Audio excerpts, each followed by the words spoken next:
You are living a lie. Right now, coursing through your veins, is a biological truth so explosive it will shatter everything you believe about your family, your name, your very face. Your surname, Russo, Marino, Caruso, is a decoy. A single DNA test can rip open a hidden history that scientists are only now daring to uncover. A genomic bombshell that rewrites the entire saga of the Mediterranean. In a groundbreaking study, researchers took the Y-chromosomes of men bearing the most iconic Sicilian names and compared them to the genetic blueprints of every major civilization that ever sailed the Middle Sea. The results didn't just update the textbooks, they incinerated them. Your direct male ancestor was not some anonymous farmer tilling Sicilian soil for millennia. He was a Greek colonist carving a new city from a wild coastline. He was a Berber soldier planting a flag of a new empire. He was a Norman knight in chainmail, raising a stone keep on a conquered hill. This is not poetic license. This is a genomic reckoning, and it detonates with a single, shattering discovery, hiding inside the male lineage of 1 out of every 3 men on the island. By the end of this video, the reflection in your mirror will never look the same. But before we can understand the seismic scale of this revelation, we first have to dismantle the comfortable fiction that held sway for centuries. For generations, the accepted story of Sicily was a comfortable blanket woven from simple threads. We were told that the island's soul was fundamentally, immutably Italian, that the Romans had absorbed it, the subsequent waves of invaders were a transient elite who vanished like mist, and the true Sicilian was a direct descendant of ancient indigenous peoples, the Sicanians, the Sicels, the Elymians, who were themselves somehow Proto-Italian. The narrative was one of continuity, where a Byzantine Greek influence was a temporary political veneer, and the Arab period, while culturally brilliant, was a fleeting occupation that left no real biological trace in the modern population. A Sicilian was a European through and through, with a heritage that ran deep into the local soil, unbroken by the tides of history. This was the gospel, whispered in schoolrooms and printed in old textbooks.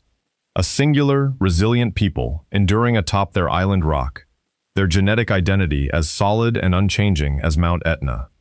They were the descendants of Romans and the tribes before them, full stop. Any other influence, especially from the southern and eastern shores of the Mediterranean, was minimized, dismissed as an academic footnote too uncomfortable to fully absorb into the self-image of the modern Sicilian. The heart of your ancestry, you were told, beat firmly in the center of Europe. Imagine a family heirloom, a supposedly pure silver chalice passed down through generations with pride in its unmixed lineage, only to discover, under spectroscopic analysis, that the metal is an intricate alloy smelted from ores mined across 3 continents. That is precisely what happened when geneticists finally turned their instruments on the Sicilian genome. But then the numbers started to whisper a different story, a ghost in the genomic machine that refused to be ignored. The first anomaly emerged not from a sweeping survey, but from a single letter and number, E1B1B, specifically a sublineage called EM81. In a landmark 2009 study from the European Journal of Human Genetics, researchers led by Di Gaetano began mapping the Y-chromosomes of Sicilian men, a direct patrilineal tracer die that follows the father's father's father back into the deep past. To understand the significance, picture the Y-chromosome as a molecular surname, handed down from father to son with almost no alteration except for tiny, rare mutations that become permanent badges of ancestral identity. In samples painstakingly collected from across the island, EM81 kept flashing up on their screens, a genetic signature that is the quintessential marker of North African, and specifically Berber, ancestry. This was not a faint, ambiguous echo. It was a clarion call ringing out from the data. Here was incontrovertible proof of a male-mediated migration from the Maghreb. The initial reaction within the scientific community was a sharp intake of breath, because this wasn't supposed to be there, not in such a frequency. The accepted story had no framework for a significant, lasting biological input from a North African population. It was as if, while meticulously cataloging the flora of an English garden, a botanist suddenly stumbled upon a thriving cluster of Saharan date palms. The anomaly forced a complete recalibration of a question that cut to the very core of Sicilian identity. What was the true weight of the island's Islamic century? The anomaly had a temporal signature, and it was devastatingly precise. Geneticists can use the variation within a haplogroup as a molecular clock. dating when a specific lineage arrived and began to expand in a new territory.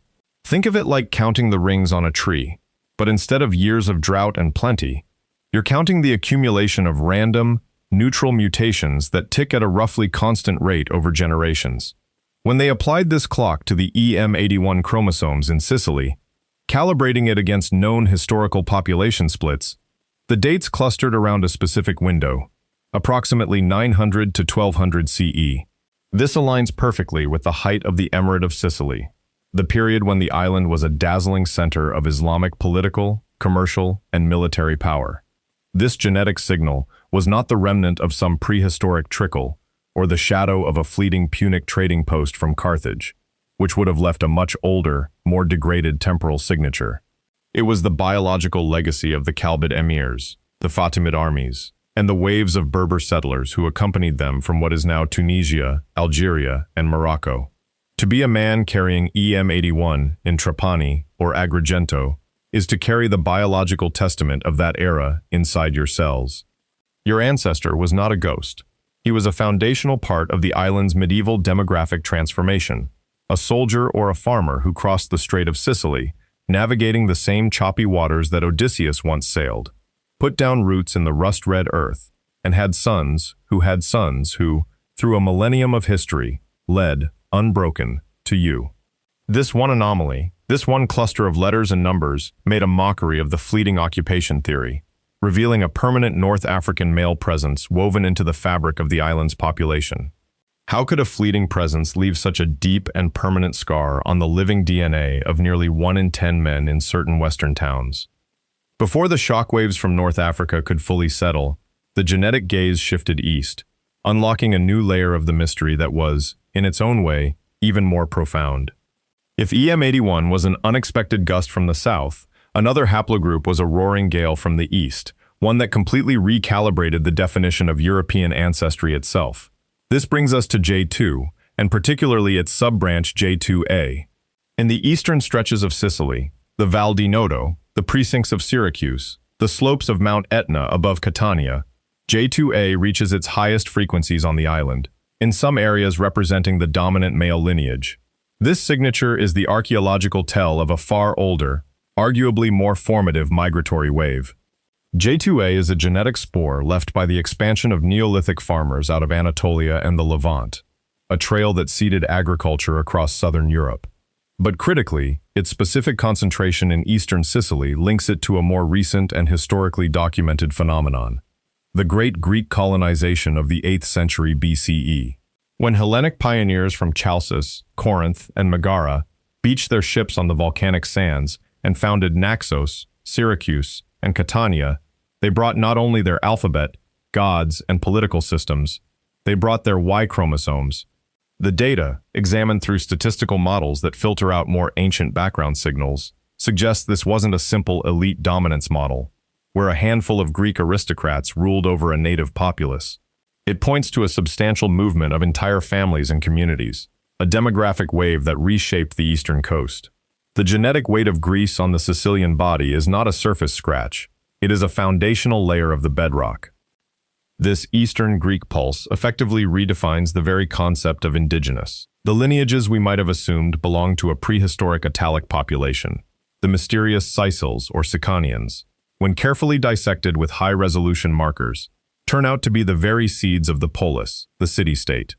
To carry J2A in modern Sicily is to be linked in a direct male line not to a Roman senator in a toga, but to the Oikistes, the revered founder of a Greek city-state, a man who led a sacred expedition from a mother city and whose grave was often placed in the central agora. The genetic map becomes a palimpsest of the island's ancient traffic patterns.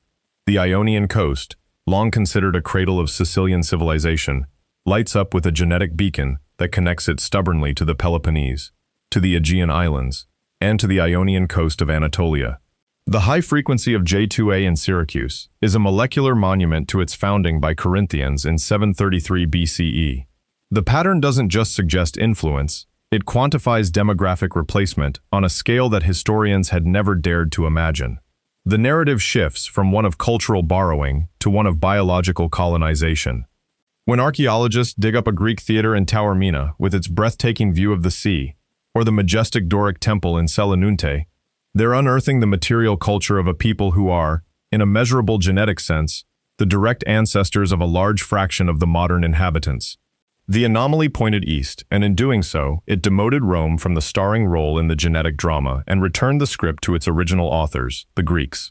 But this knowledge also raises a haunting question. What happened to the men of the indigenous tribes who were there before? If their Y chromosomes are so profoundly rare today, their story is a silent, almost erased tragedy, etched in the very absence of a genetic signal. But the genomic landscape refuses any single, simple origin story. As we move from eastern Sicily to the west, the genetic frequency charts shift again, introducing the third protagonist in this biological epic.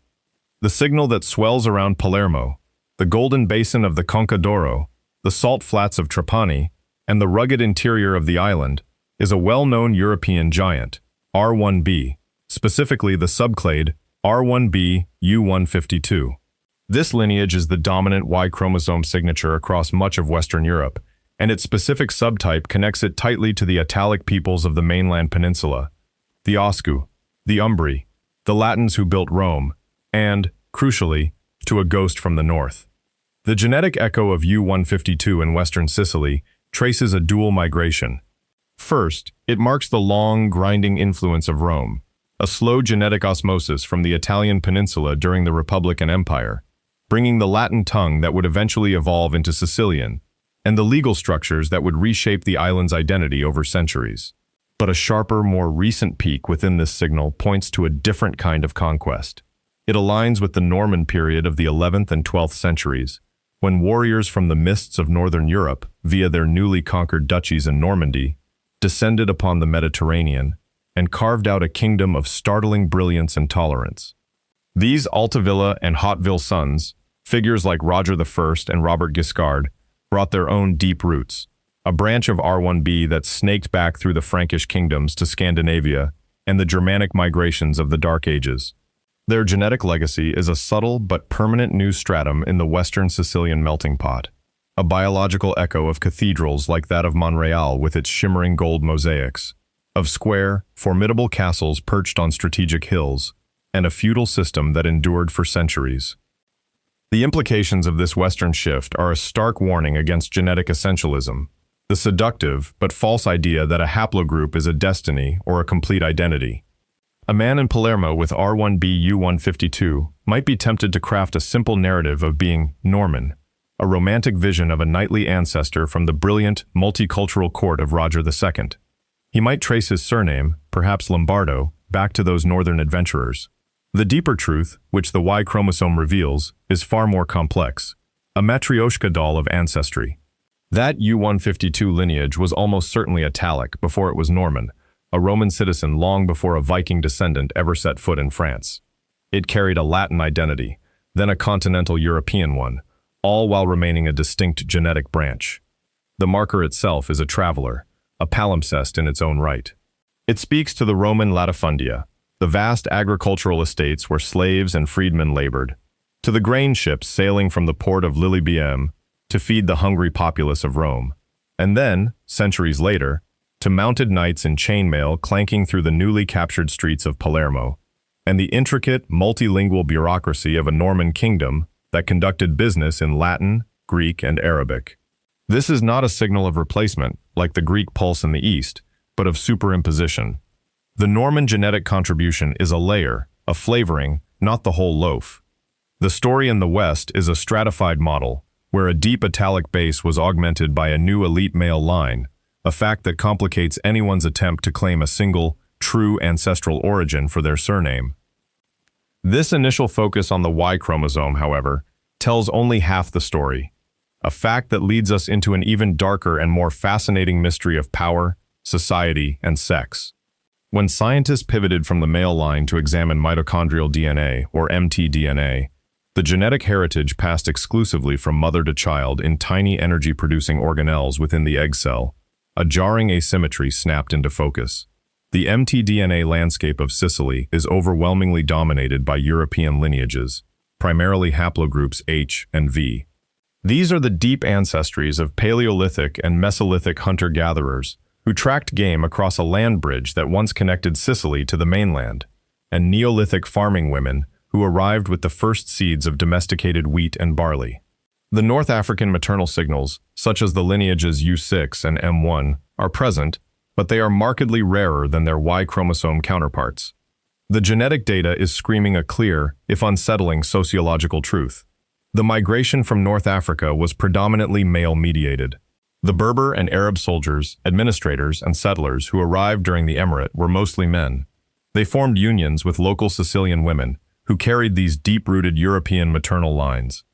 The biological record of the Islamic period is not one of a mass family migration in covered wagons, but of a highly gendered, patrilineal infusion, a pattern that speaks directly to power dynamics and the intimate, personal mechanics of conquest and settlement. This discovery transforms the entire narrative from a simple, romantic blending of peoples into a complex, sometimes brutal map of marital and social structures. The Y chromosome defines a man's actions. The soldier marching in a column across a dusty landscape. The merchant sailing a laden-rigged dhow. The governor ruling from a shaded palace courtyard. The mtDNA defines a woman's deeper continuity with the land itself. For 1,000 years, a son was raised in the culture and faith of his North African father, perhaps learning Arabic and training to ride a Barbary horse, yet nurtured by a mother whose own maternal ancestors had been on the island since before the Greeks, before the Romans, perhaps since the dawn of agriculture. This genetic asymmetry is the ultimate ghost in the machine, a hidden, permanent record of power relations frozen in time. It explains why a modern Sicilian might carry the surname Taibi or Morgante, a linguistic fossil of an Arab or Norman progenitor, yet possess mitochondrial DNA that connects him directly to a ceramic-making woman who lived on the same hillside 7,000 years ago, shaping the same clay into cooking pots. The sex-biased migration isn't just a statistical footnote. It is the key to resolving the paradox of a layered genome, revealing a profound truth. The invaders came to stay, but they could not entirely overwrite the deep, quiet maternal lineage of the island. The land was conquered by foreign Y chromosomes, but the mothers, in their genes, remained. From the level of individual chromosomes and the intimate stories of parentage, we must now pull the lens back to look at the entirety of the human blueprint. The autosomal DNA, the shuffled mosaic of all our ancestors, the 22 pairs of chromosomes that are not sex-linked. This is where the full panoramic depth of Sicily's journey comes into devastatingly sharp focus, transforming these individual lineage threads into a complete historical tapestry.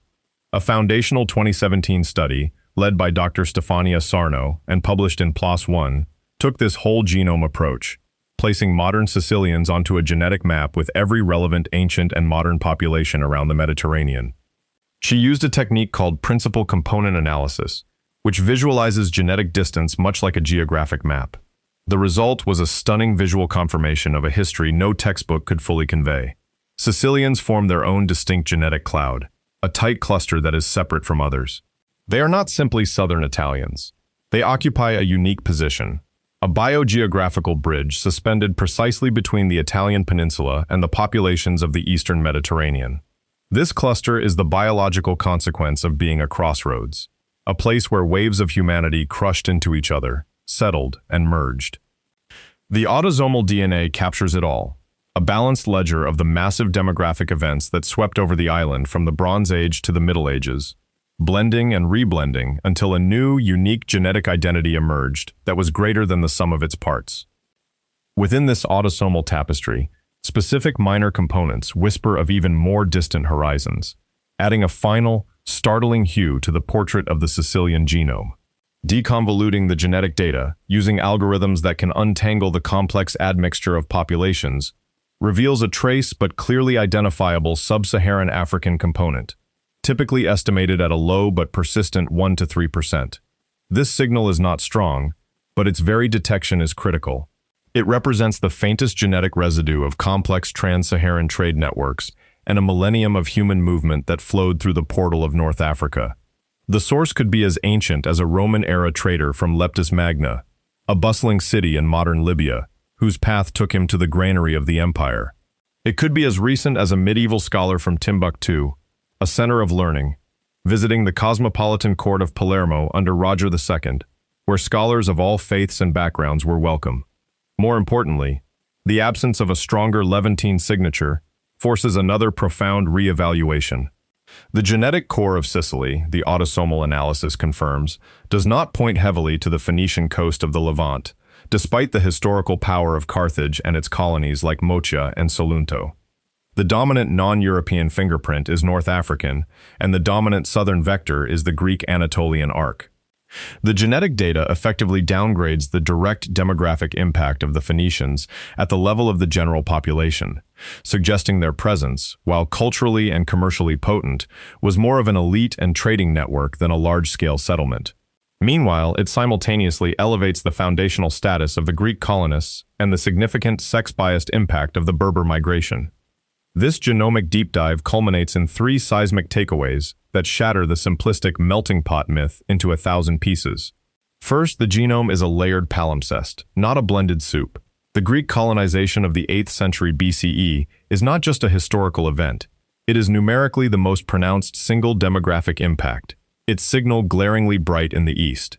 Second, the North African signal during the emirate is significant, geographically variable, and predominantly a story of men, upending earlier models of a culture-only influence.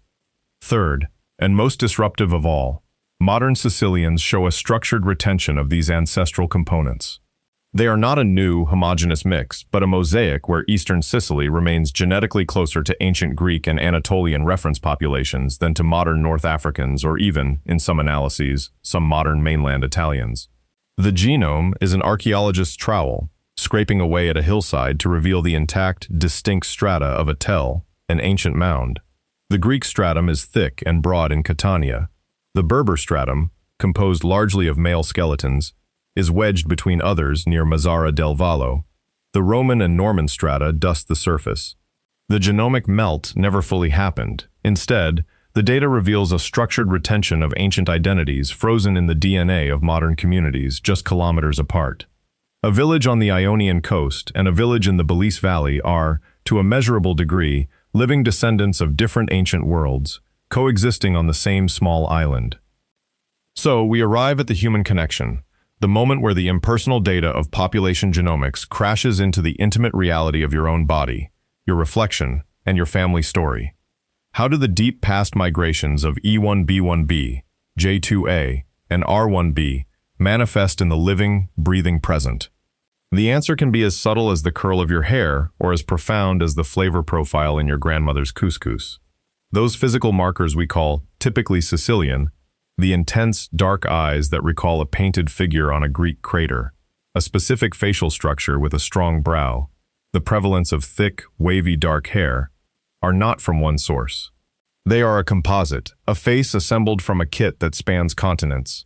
The J2A Anatolian Greek lineage contributes one set of features. A distant EM81 Berber ancestor whispers in another, perhaps in the shape of the jaw or the texture of the skin. The genetic basis for traits like lactase persistence, the ability to digest milk into adulthood without discomfort, even varies across the island, with a slightly higher tolerance in the Norman-influenced Northwest. This is a potential biological echo of pastoral traditions from the chilly North Sea and the steppes, brought by men who herded cattle in a very different climate. You are not a product of a single tribe. Your very physiognomy is a walking, talking symposium on 3,000 years of maritime migration, a biological forum where every speaker leaves a mark. And beyond the body, the genome leaves its ghosts in the culture, haunting the very words we speak and the food we eat. Consider the Sicilian language, a direct descendant of Latin that is shot through with a heavy Greek lexical skeleton, an Arabic vocabulary of agriculture and statecraft, and echoes of Norman French and Spanish. The DNA now proves the language was no superficial borrowing. It was the lived reality of biological families.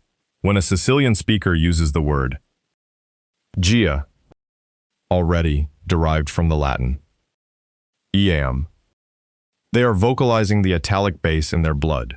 When they call a water jug a giara, from the Arabic jara, they are calling upon the linguistic legacy of the same ancestors who carried the E1B1B Y-chromosome.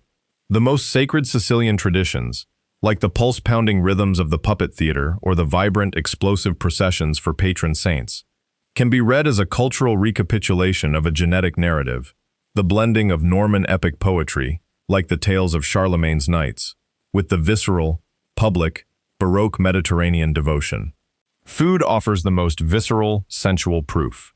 Couscous, steamed to fluffy perfection and served with a rich fish broth, is a staple in the western city of Trapani. It is not just an exotic import. Its presence on the table is a culinary echo of the North African genetic influence that pools in precisely the same region.